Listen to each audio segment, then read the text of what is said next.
Ação de plantio direto e irrigação.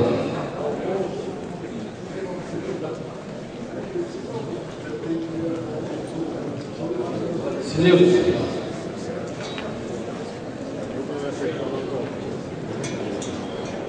Senhor Danilo Luchiari, do Grupo Técnico de Assistência e Consultoria em Situ.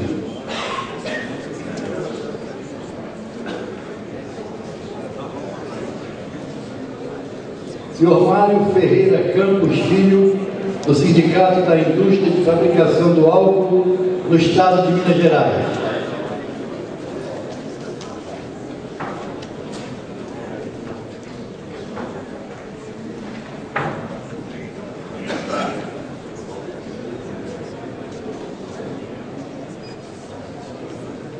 O tema presente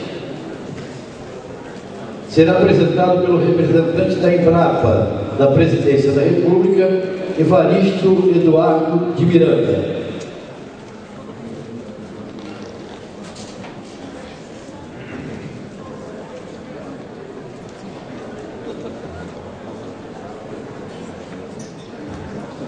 Vamos passar a palavra ao facilitador Ivo Melo para que conduza o painel e que, no devido tempo, convide a plateia a intervir.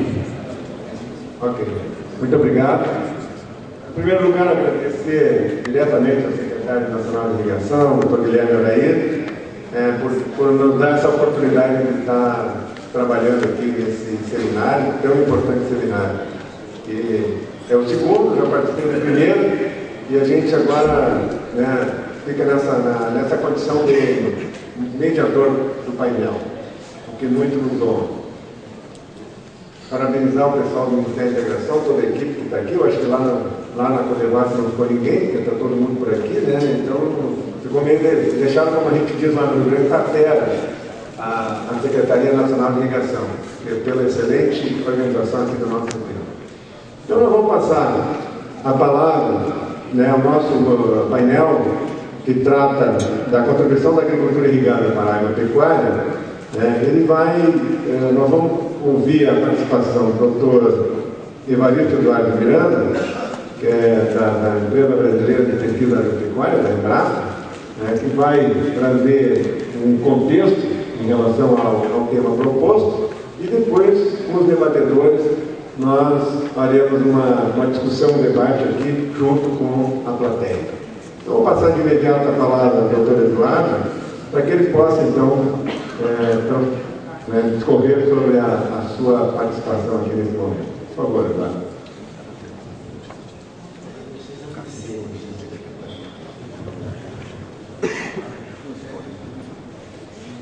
Bem, bom dia a todos. Eu queria agradecer à Secretaria Nacional de Irrigação, ao Ministério da Agricultura, por esse convite e também por essa oportunidade.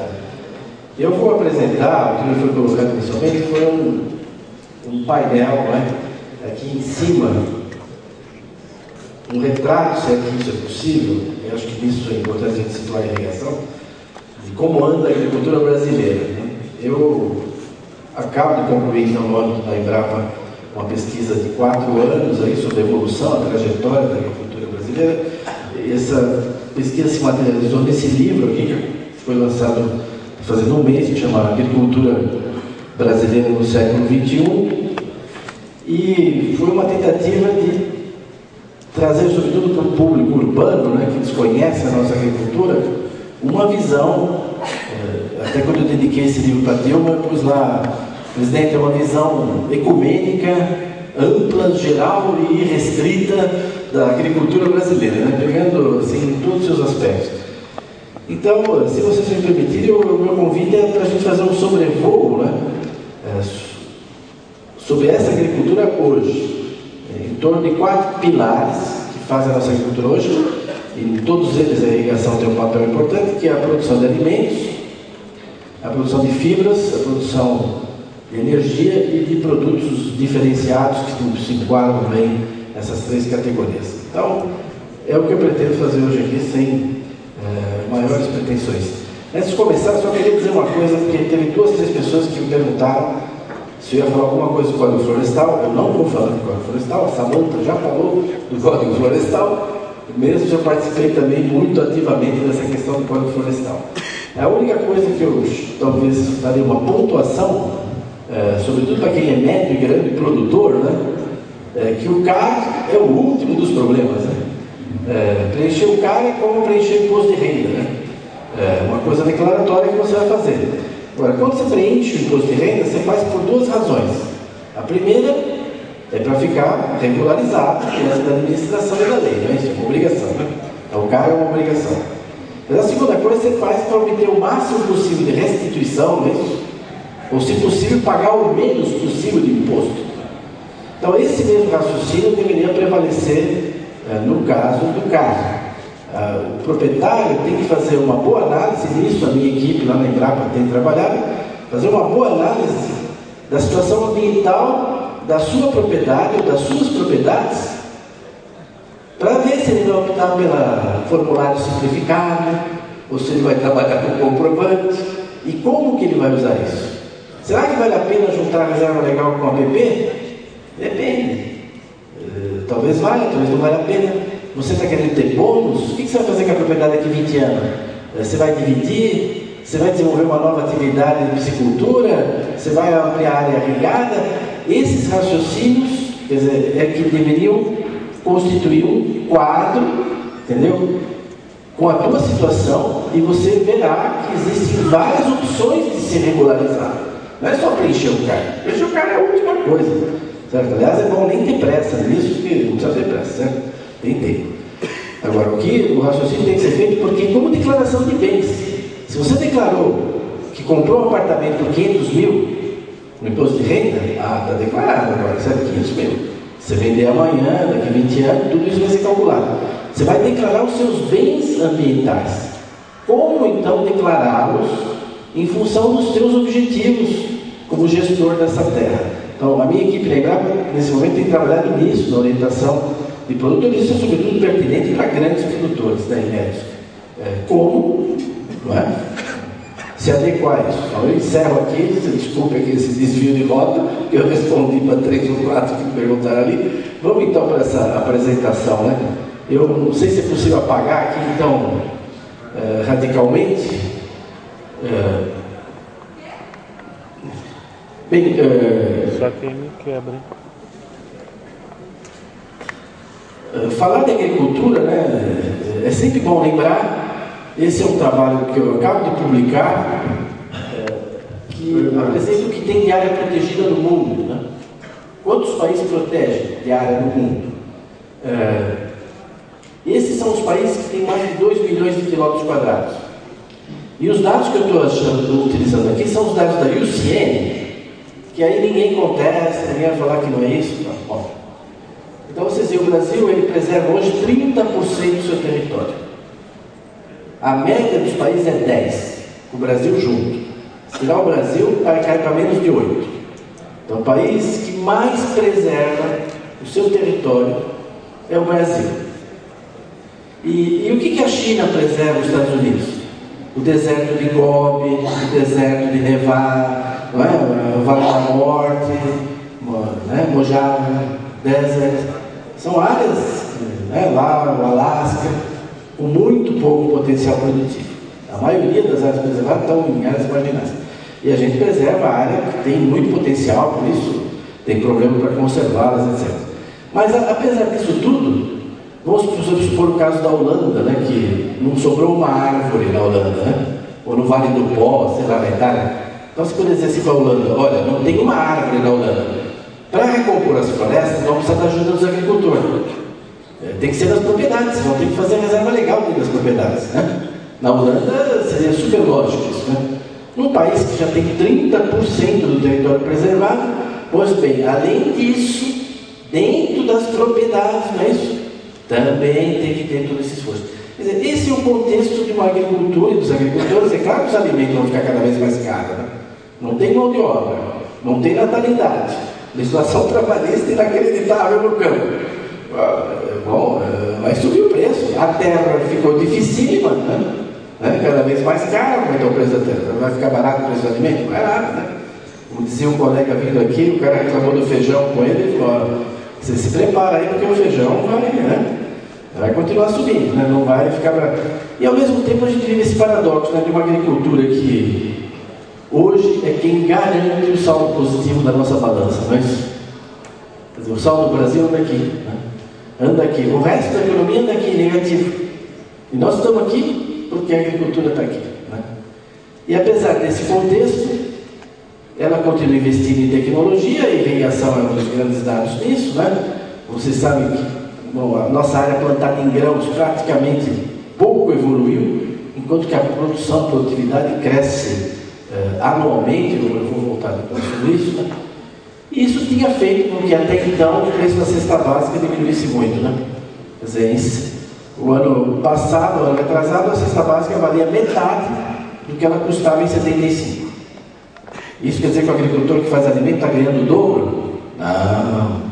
Quer dizer que o cara que mora na cidade está pagando metade pelo que ele pagou. O agricultor continua recebendo a mesma coisa, né? Isso não refrescou nada do lado do agricultor. A gente trabalha, né? Para quem? Para o consumidor urbano, né? Vocês trabalham para quem? Para o consumidor urbano. A irrigação é para quem? Para o consumidor urbano. É para isso que a gente existe, não é para outra coisa, né? Quem se iludir com isso está muito iludido. Agora, o fato é que se você comparar essa produção de 166 milhões em 2011, se a produtividade fosse de 72, para fazer essa produção com a produtividade agrícola de 72, a gente teria necessitado de mais 155 milhões de hectares. Tinha que ter desmatado, mas nós não desmatamos, porque a gente cresceu, né? Nesse período, cresceu quase 500% da produção agrícola. Então, quem fala que entende a agricultura brasileira é porque o cara acabou de estudar ontem à noite, né? O cara que fala, eu estou atualizado, conheço a agricultura brasileira, ele acabou de estudar ontem à noite, né? Tarde da noite, né? Porque se foi a semana passada, já está desatualizado, né? Porque nós temos uma agricultura muito dinâmica, mas extremamente dinâmica. Eu vou dar 2, 3 exemplos aqui, que mais até ligados à irrigação. Essa é uma região que a gente acompanha há muitos anos, né? Que é a região oeste da Bahia. Vejam aqui, por exemplo, nessa imagem vocês têm em 1990, o que está em verde clarinho era cerrado, e em vermelho eram campos de soja. E tinha aqui 6 pivôs de irrigação, e aqui um outro pivô. Isso era a situação. Você olha 10 anos depois, estava assim, né? Isso aqui, para isso aqui, em 10 aninhos. No conjunto, 460 e poucos pivôs, né? É uma dinâmica impressionante, né? Você vai, no caso do... E esses pivôs também mudam o uso, né? Muda a tecnologia, né? Não dá para apagar, não, aqui na frente, aqui está claro demais, não dá para ver direito aqui. Por causa da filmagem. Isso aí eu não vi. Mas aí é ruim, pô. Estou mostrando um negócio aqui que o pessoal não vê. Não, tá dando para ver. Você. O senhor. Por favor. Eles estão assistindo aí, ó. Não dá nem para ver. Está muito claro, por favor, apague aí. Diminui um pouco lá isso. Opa! Bom, então você explicar que a café é adensado, né? Vocês sabem disso. Sabe como isso hoje está mecanizado, vai continuar cada vez mecanizada, porque vai contratar gente para colher café hoje em dia, né? Para ver o que está acontecendo. Isso aqui é o Cerrados do Maranhão, em 95, uma paisagem sem ninguém, uma queimadinha aqui em cima, né? Você vai, bom, 5 anos depois, batata, soja, algodão, quer dizer, uma evolução muito grande, né? Hoje a cana-de-açúcar no estado de São Paulo já está 70% mecanizada, né? Em 2 anos eles vão chegar a 100% de mecanização, em 3 anos, perdão, para chegar em 100% de mecanização. Então nós temos assim, ao mesmo tempo falar uma temeridade, que é uma agricultura que está evoluindo muito rapidamente. Eu vou fazer um sobrevoo com vocês nesses 4 tópicos aqui: alimento, fibra, esses produtos diferenciados de energia. Pode ser? Depois a gente conversa aqui. Bom, produzir alimento, é claro que o Brasil produz alimento, né? Mas não adianta ficar falando que é o maior produtor do mundo, disso, daquilo. É importante cada vez mais, eu acho, a gente destacar, sobretudo para a sociedade urbana, que ainda não entende a agricultura brasileira, que acha que o agronegócio é um bando de bandido, que estão destruindo o meio ambiente, que estão prejudicando. Bom, é importante que essa imagem mude, né? E uma das coisas é mostrar como a gente produz, não é quanto a gente produz, mas como, né? Quer dizer, se o país hoje, né, fez 60% da sua safra de grãos sem arar a terra, Eu dei uma palestra em Uppsala, na Suécia, outro dia. Quando eu falava que a gente não ara mais a terra no Brasil, eles não acreditam. Eles acreditam o que você está falando, sabe que é verdade? Mas eles têm uma dificuldade, vocês não aram a terra no Brasil. Não, o Brasil não ara mais a terra. Bom, a aração consumia 45% a 50% do combustível, sabe? Então nós tivemos uma redução nas emissões de CO2 impressionante na agricultura brasileira, em termos de conservação de solo e tudo isso. Quer dizer, nós estamos produzindo alimento não é de qualquer jeito, né? Através do plantio direto e do uso de organismos geneticamente modificados, que levaram a uma redução muito grande do uso de pesticida. Tem uma região que acompanha lá no Rio Grande do Sul, que é o lugar que há mais tempo se usa transgênico. É impressionante a recuperação, né? Dos peixes, das aves, das matas, quer dizer, e a mesma coisa também, redução muito grande na emissão de CO2. Você passa menos vezes e usa menos um produto que é produzido com muito carbono, né? Tem também esse fato hoje da agricultura industrializar, né?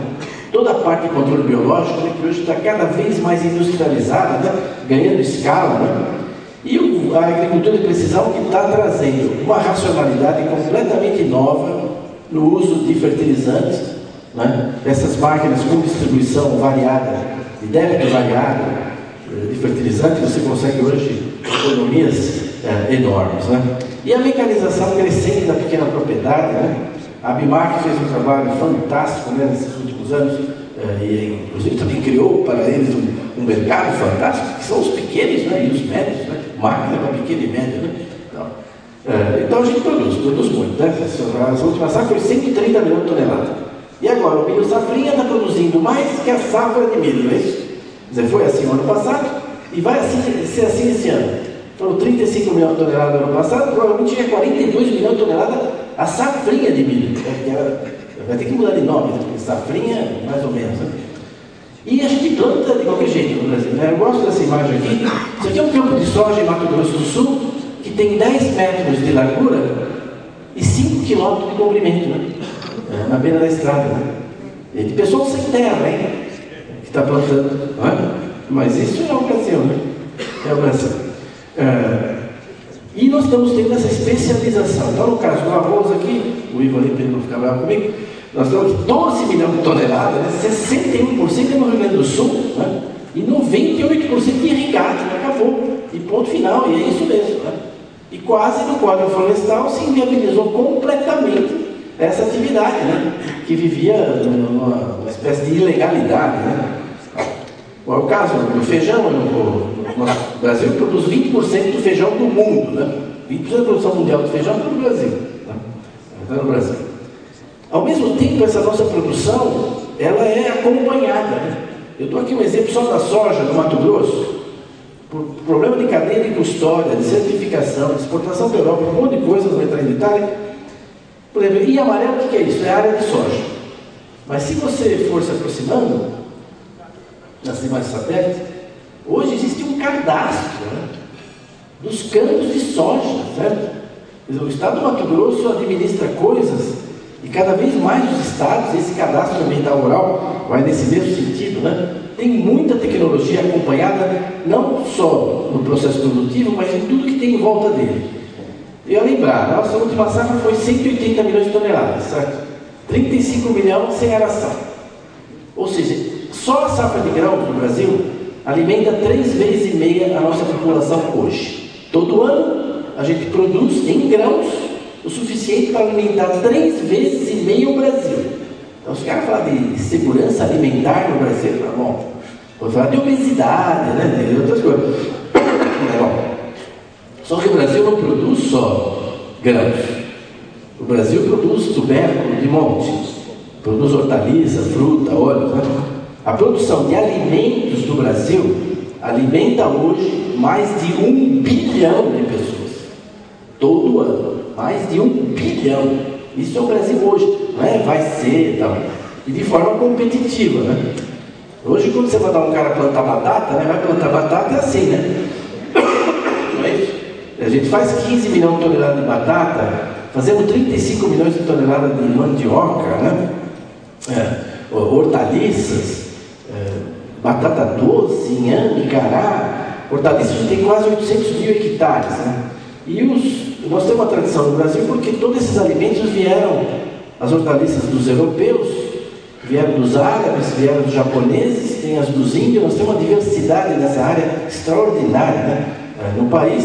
E agora toda essa linha nova, né, de alimentos geneticamente modificados, como essa alface que a Embrapa acabou de lançar agora, rica em ácido fólico, né, importante sobretudo para mães que estão amamentando, ou mesmo no processo de geração. Né?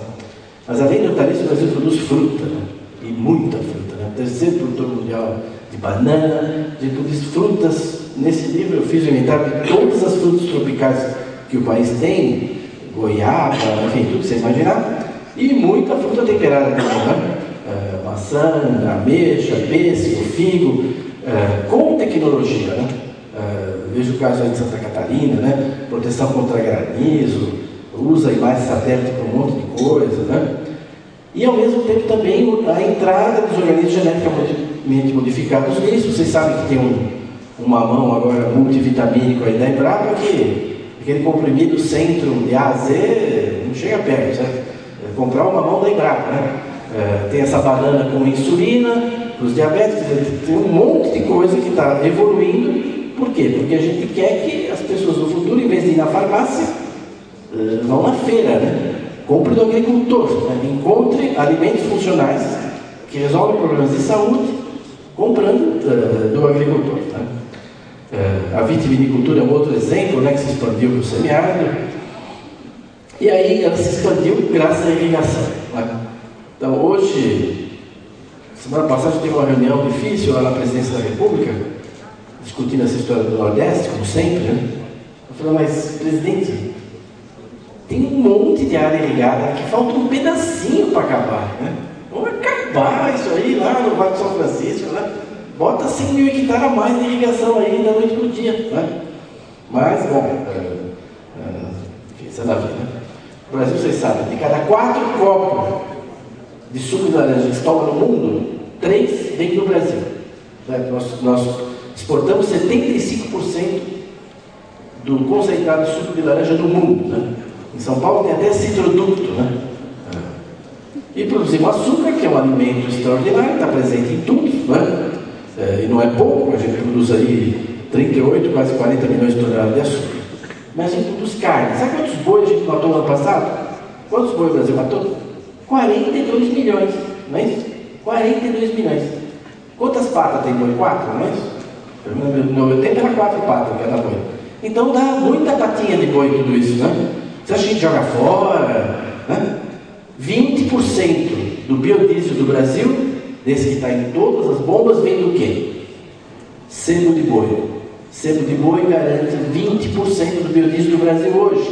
O BNDES não financia nenhum matador, nenhum frigorífico há mais de 8 anos se não tiver uma indústria de biodiesel do lado, certo? Então o país tem integrado essas cadeias, né?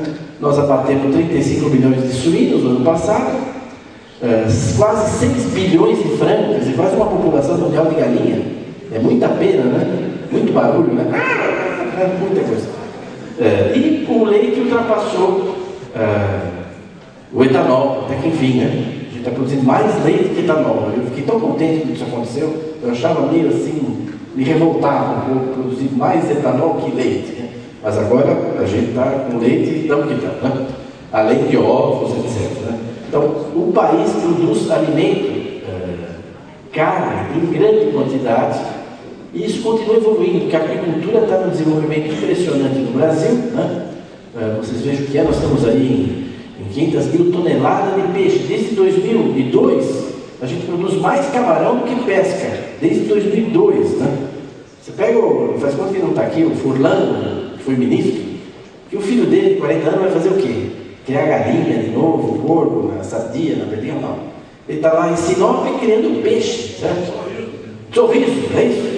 10 toneladas, me corrija se eu estiver errado, 10 toneladas de filé de peixe por mês, não é? Costeleta de tambaqui, toda uma linha de nuggets para crianças, sem cheiro, é impressionante. A piscicultura no Brasil está indo com tudo e vai encontrar lugar nas propriedades, vai estar aí associada a projetos de irrigação, tem um campo enorme aí para ser explorado nessa gestão da água. Né? Para fechar isso aqui, quanto que a gente comeu de carne no ano passado?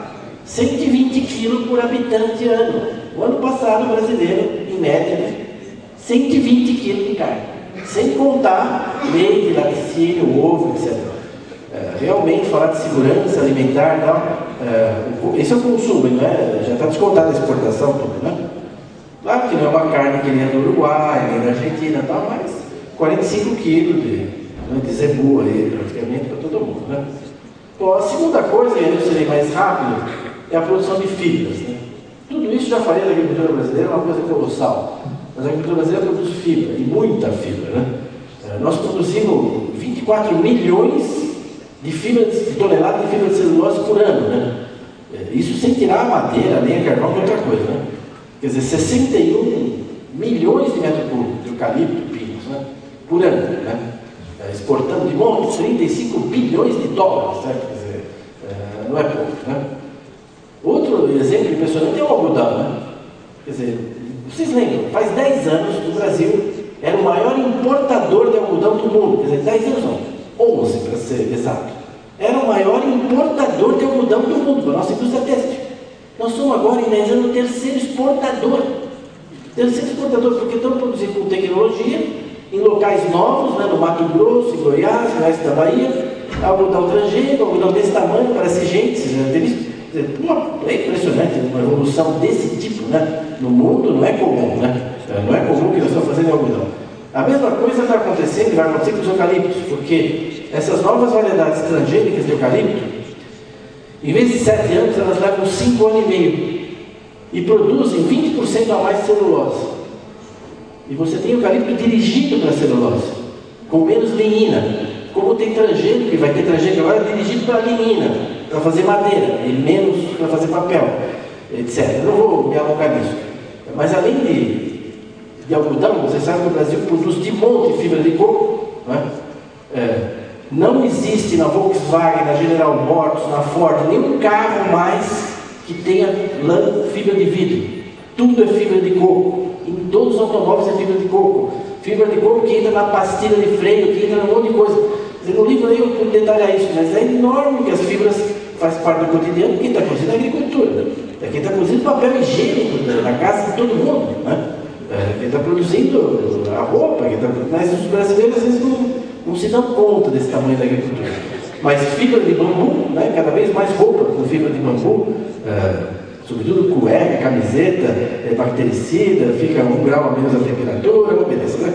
Mas nós temos produção de sisal, de juta, de malva, de vime, de buriti, e tem lã, e tem seda, e tem o capim dourado, porque andamos perto aqui da região, né? Por último, nós temos toda essa produção de coisas especiais que não são bem fibra nem alimento, como a borracha, o tabaco, as flores, né? O país precisa avançar muito mais na área da borracha, né? Mas tem avançado muito na área irrigada com flores, né? Que é a obra-prima dos pequenos agricultores do Brasil, né? Que a área média é 1,5 hectare por propriedade, né? Que fatura altíssimo, com alta tecnologia, né? Não posso parar aqui no detalhe. Todas essas madeiras especiais para instrumentos musicais que a gente faz, e toda a evolução da qualidade na produção de vinho, né? Com as denominações de origem geográfica, né? E um fenômeno parecido, né? Com o turismo rural. O Brasil avançou muito nessa área de vinho e está avançando muito também no caso da cachaça. Nós estamos aqui com uma exposição ao lado. Minas Gerais é um exemplo disso, passou a exportar. Nós temos uma quantidade de rótulos muito grande, 5.000 rótulos, né?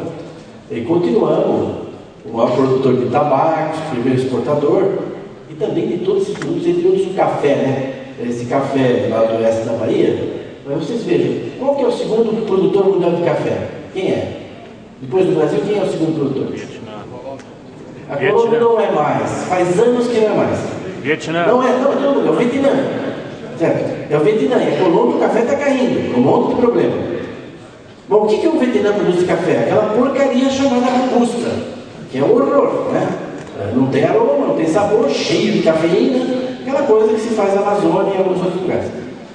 Bom, todo o negócio do café do mundo, perdendo café de qualidade na Colômbia, procurou café de qualidade onde? No Brasil. Em 5 anos, o Brasil está com 26% da exportação, era 1, passou para 26% de cafés classificados como especiais, ou gourmet, ou superior, certo? Precisou nadinha para a exportação brasileira se requalificar, né? Então essa parte da qualidade desses produtos a gente tem avançado muito. Eu vou concluir aqui com o caso da energia, né? Porque além de produzir comida para mais de 1 bilhão de pessoas, além de produzir fibras e produtos especiais, o Brasil produz energia. E se sabe que existe essa relação muito forte, né?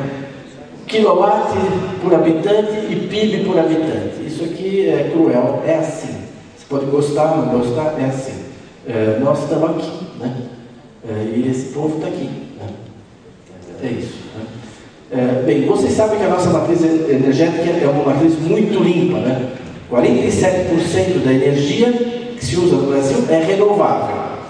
47% é renovável. A média do mundo de renovável é 7%. O mundo tem 7%. Nós temos 47%. Certo? Perdão, o mundo tem 18%. Perdão. Nós temos 47%. Os países desenvolvidos têm 7%. 93% da energia deles é suja. 7% é limpa. E nós temos 47%. Mesmo assim, todo mundo batendo no Brasil lá fora, né? País que não sei o quê, destruindo o planeta e tal. Pois bem, a agricultura, quanto que ela garante nessa matriz? 32%. A cana-de-açúcar hoje garante 18% da matriz energética brasileira, com o etanol e com a geração de energia elétrica. Todas as hidrelétricas juntas dá 15%. Só a cana gera mais energia que todas as hidrelétricas do Brasil juntas. Isso há vários anos. Inclusive aqui está 15% porque foi um ano muito chuvoso, o ano retrasado. Porque é menos, normalmente anda por 14%, assim, a hidrelétrica. Então, que energia a agricultura produz? 4 tipos. Primeiro, a agricultura brasileira produz combustíveis sólidos. Ela produz lenha e carvão. Combustível sólido. Não é pouco. Não é pouco que a gente produz. Nós fazemos 17 milhões de metros cúbicos de carvão por ano plantado e quase 45 milhões de metros cúbicos de lenha. Então isso garante a siderurgia, a pizza no fim de semana e um monte de coisa, né? A produção de azulejo, de tijolo, etc. Nós produzimos por ano, nas florestas plantadas, 62 milhões de metros cúbicos. Tem pouco país fazendo isso. Isso aqui além daquela celulose lá que nós vimos lá atrás, né? Isso aqui é outra coisa, certo? Combustível líquido, não vou me atardar, etanol e biodiesel, né? A frota flex continua aumentando, né? E vai continuar. Parece que agora estão melhorando um pouquinho para o lado do etanol, né? Além do etanol, como eu disse, esse biodiesel, que já tem uma capacidade instalada para produzir o dobro do que a gente tem hoje, né? O dobro. Com toda essa capilaridade, que são as usinas de cana pelo país, e você tem somente 14 refinarias. Mas o álcool tem que chegar lá, né? Para misturar com a gasolina. Tem que chegar lá. Então tem grandes investimentos nesse momento de polidutos, né? E de alcodutos. Vai começar a funcionar agora o primeiro, grande, lá em São Paulo. Vai pegar aqui Minas, né? E vai vir depois lá de Goiás, tudo, e vai chegar lá, Goverlândia, lá para aquele lado, e vai vir até São Paulo, né? Até o Porto, inclusive. Mas além de combustível sólido, líquido, a gente produz combustível gasoso. E essa é uma expansão enorme, que é o biogás. Antes era usado para aquecer, granja, coisa assim, e agora está começando a ser usado para produzir energia elétrica. Novas tecnologias chegaram, eu acho que a gente vai ouvir falar muito disso nos próximos anos, porque os avanços aqui vão ser muito grandes.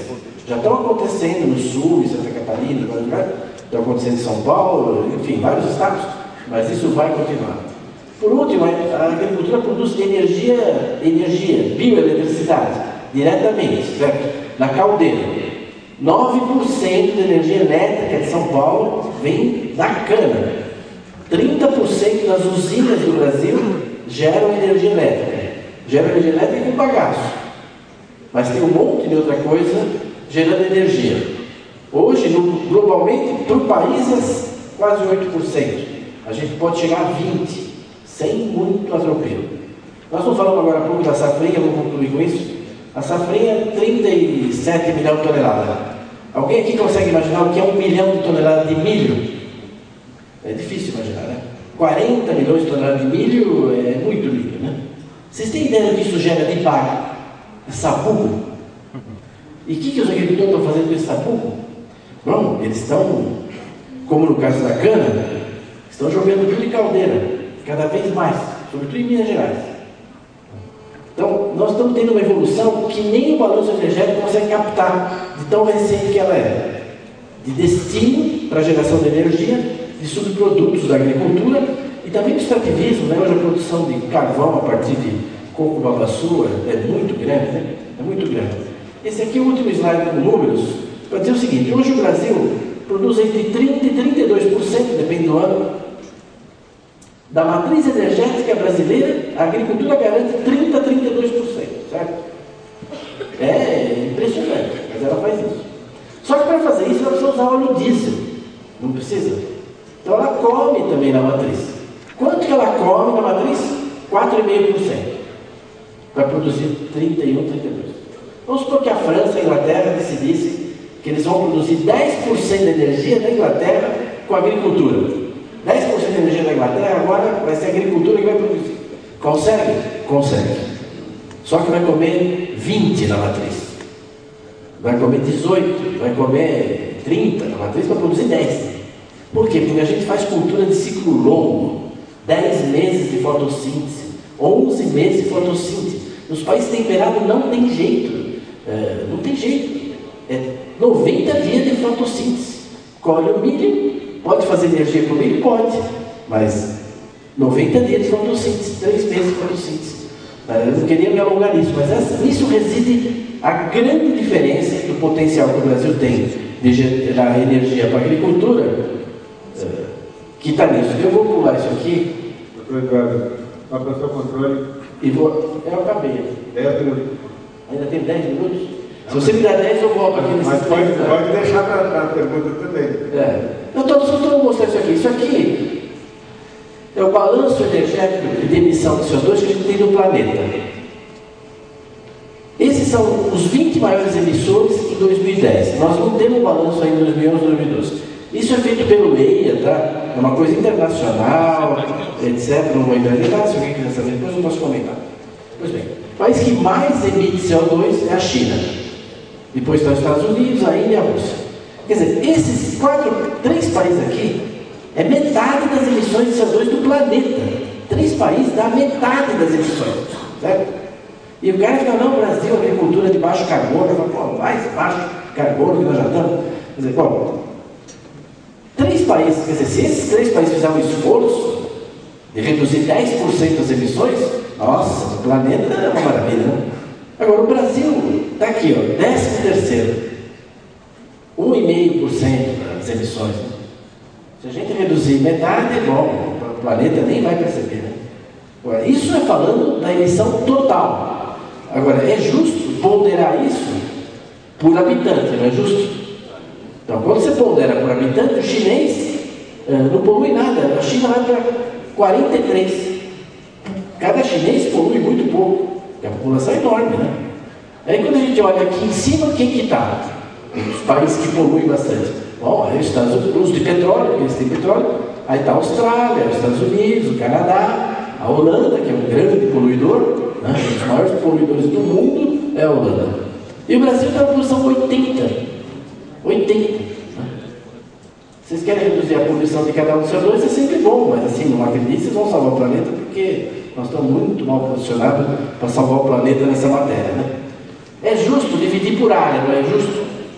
Uma vez eu estava ajudando o presidente Lula a preparar uma palestra internacional com isso. Ele ia numa reunião do G8, lá em Hokkaido. Aí ele falou para mim, mas não vamos dividir a emissão do Brasil por área, porque o Brasil é grande, e aí vai dar pouco, né? E eles vão falar, mas vocês são grandão e tal. Eu falei, presidente, mas o Canadá é grande, né? Ele falou, o Canadá é grande. A China é grande, é enorme. A Índia é grande. A Argentina é enorme. A Argentina é grande, né? Os Estados Unidos, Estados Unidos. A Rússia, grande. Não, divide aí, faz a matriz que eu vou levar. Então, aí dividimos e levou. Quando você vai por quilômetro, bom, o Brasil fica na posição 94, né? E a chaminé do mundo é a Holanda, né? Em cada quilômetro eles emitem 7.500 toneladas de CO2, certo? A Holanda. E que tem os diques lá, o mar vai subir, né? O cara está preocupado, né? Não tem uma árvore no país, nada, né? Enfim, isso é da vida. E o último aqui é você pegar a emissão de CO2 e dividir pela riqueza. Para produzir essa riqueza, esse PIB, eu emiti tanto, certo? Não dá para dividir? Quer dizer, com $1 para produzir $1 de riqueza, quanto que eu emito? Isso está em PPP, equilibradinho, tudo direitinho. Bom, os países que são pior do mundo estão aqui. Ou é país que tem petróleo de monte, então o cara não está nem aí, né? Ou não tem recurso energético, né? Ou depois você começa os países, a China, o Suriname, foi colonizado pela Holanda, a Arábia Saudita, tá bom. Nós estamos aqui na posição 99, né? Quer dizer, um país que não emite nada por habitante, nem por quilômetro, que gera riqueza sem queimar carbono, e o cara vê, não, a agricultura tem que começar um programa de baixo carbono. Programa mais baixo carbono que nós já estamos. Não, tudo bem, a gente pode sempre mais menos carbono ainda, sabe? Mas vamos, né? Não vamos começar a bater nos brasileiros, criar programa de visibilidade, como se a agricultura do Brasil fosse uma alta emissora de carbono. Esse povo aí tinha que se mexer muito antes da gente, né? Pra vocês terem uma ideia, tudo que nós falamos aqui, esse é o último slide mesmo desse grupo, tudo que nós falamos é emissão anual. Mas todo ano está acumulando, não está? Todo ano está acumulando. Então vamos considerar só o que acumulou da Rio 92 para cá. Da Rio 92 todo mundo está emitindo, né? Não vamos falar da Revolução Industrial, do capitalismo, do carvão na Europa, não. Vamos falar só da Conferência Mundial do Meio Ambiente do Rio de Janeiro para cá. Bom, para nós igualarmos o que o Japão acumulou, a gente leva 47 anos. Para a gente igualar o que a União Europeia acumulou, a gente leva 160 anos. Foi o caso aqui que o Lula usou, porque para igualar o que o G8 acumulou, da Rio 92 para cá, para acumular isso, o Brasil vai levar 445 anos, né? Então, o Lula até falou lá na hora, olha, a gente está disposto a colaborar, mas vamos meio, né, considerar um pouco as realidades, né? Porque acho que vocês têm que fazer um esforcinho um pouco maior que a gente aí nessa matéria. Mas mesmo assim, esse não é o tom de um monte de gente. Nem no Brasil, nem no exterior. Eu não estou dizendo aqui que é para queimar, para desmatar, não estou falando nada disso. Só estou falando que o discurso que tem predominado no Brasil não traduz essa realidade, né? Não traduz. O que eu falei aqui para vocês foi isso aqui, ó. Vocês concordam? Eu falei das cadeias produtivas, não foi? Mas a agricultura do Brasil, ela é isso aqui, ó. É tudo isso aqui. Eu não falei das atividades que existe na montanha da agricultura. Toda essa indústria de máquina, de equipamento, e tudo que existe para essa agricultura. Certo? Não falamos disso aqui. E nem falamos de todo mundo que está na Jusante. Não é? Que é toda a indústria de base agrícola mesmo, têxtil, couros, calçados, etc. E a indústria, como eu citei o caso lá dos automóveis, que consome produto agrícola. A agricultura brasileira é uma coisa muito grande, né?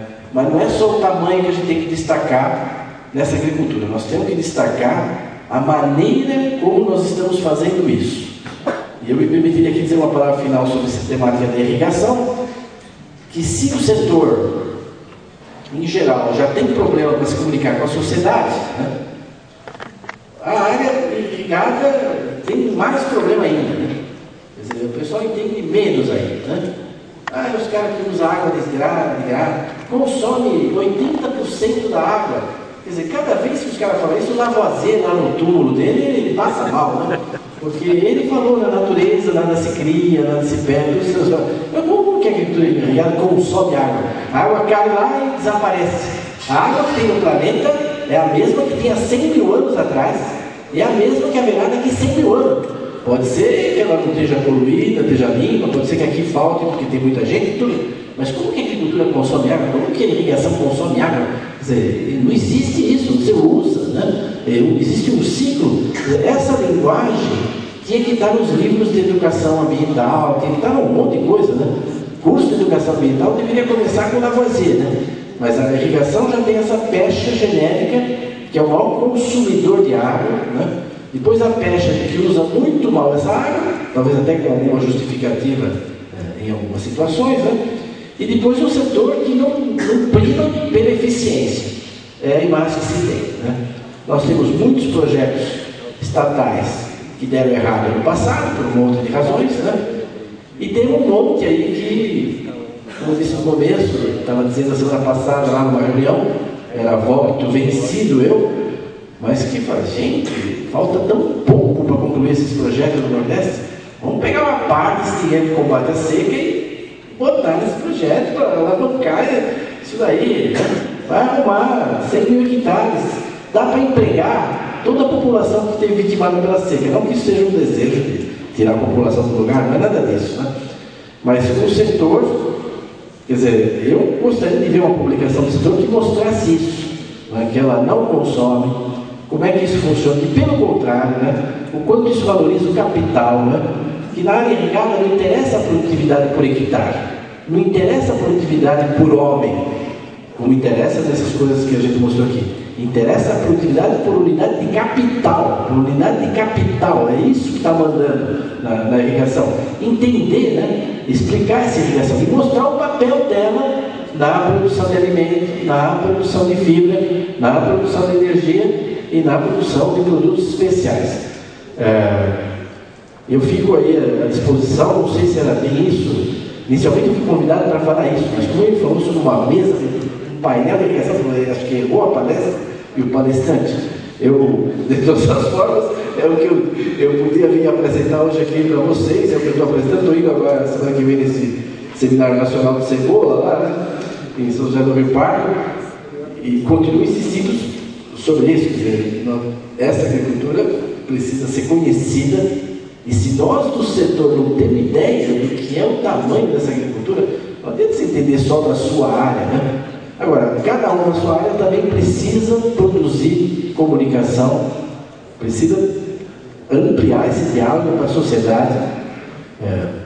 Quer dizer, é tudo, você está numa reunião, o cara te joga na cara que os projetos lá, não vamos falar do órgão, mas lá no Vale do São Francisco, aquilo é um túmulo de dinheiro, né? O que já se jogou lá, não sei o que lá. Eu acho que, quer dizer, a reflexão estratégica sobre uma coisa, toda a tecnologia, que tem um monte de gente aqui que trabalha, trouxe aqui para esse evento, isso é super necessário, vocês são todos de parabéns, e todo mundo tem que continuar avançando. Mas o setor, acho que precisava se organizar para se posicionar num outro patamar do que o que está se posicionando atualmente no seio da agricultura brasileira, e sobretudo com relação ao resto da sociedade brasileira, que vai começar a se queixar do preço dos alimentos e vai dizer que é culpa dos agricultores. O tomate subiu 10% para o agricultor e 120% no comércio. Mas para o agricultor subiu 10%. Vocês vão ver, vai subir o preço do alimento. Esse pessoal vai cair para essa história. Eu acho que o setor, quer dizer, estou falando no sentido amplo, o setor de irrigação, da agricultura irrigada no Brasil, eu acho que está na hora, porque tem todos os meios para isso, todos os conhecimentos para isso, da gente se posicionar talvez num outro patamar, mais estrategicamente, nesses debates. Agradeço a atenção de vocês, estou à disposição. Muito obrigado.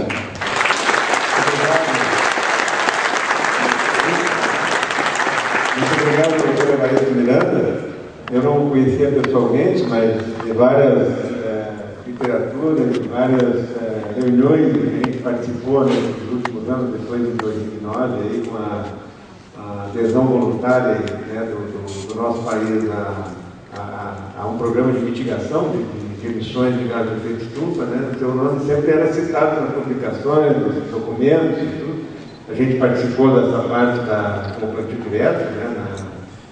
No programa ABC. E como agricultor e como agrônomo, né? Como técnico do setor que labuta há alguns anos aí, né? No nosso país, a gente fica se enche de orgulho, né? De ver, de escutar a forma como a gente apresenta. É como manipular dados, né? A gente manipular dados. Porque se quiser, pode jogar na cara da gente que a gente queima, né? Ou desfloresta, tem, né, desflorestamento, etc. Agora, se olhar por esse prisma agora, que foi colocado agora muito bem resumido, né, porque é muito maior que isso, né, o Evaristo fez um resumo do que é a agricultura brasileira, né, ela, claro que a gente sabe que tem muito mais disso, mas o que tem de know-how, de ciência, de tecnologia, de trabalho, de suor, atrás de tudo isso é a coisa que é talvez o mais importante de tudo. E isso tudo é o nosso grande país, que não é o do futuro, e sim o de agora. Então, muito obrigado aí, Evaristo, por trazer lavar a alma da gente aqui, né, nessa brilhante e, vamos dizer, muito objetiva e pragmática apresentação em relação ao que é a agricultura brasileira. E eu, de imediato, para aproveitar que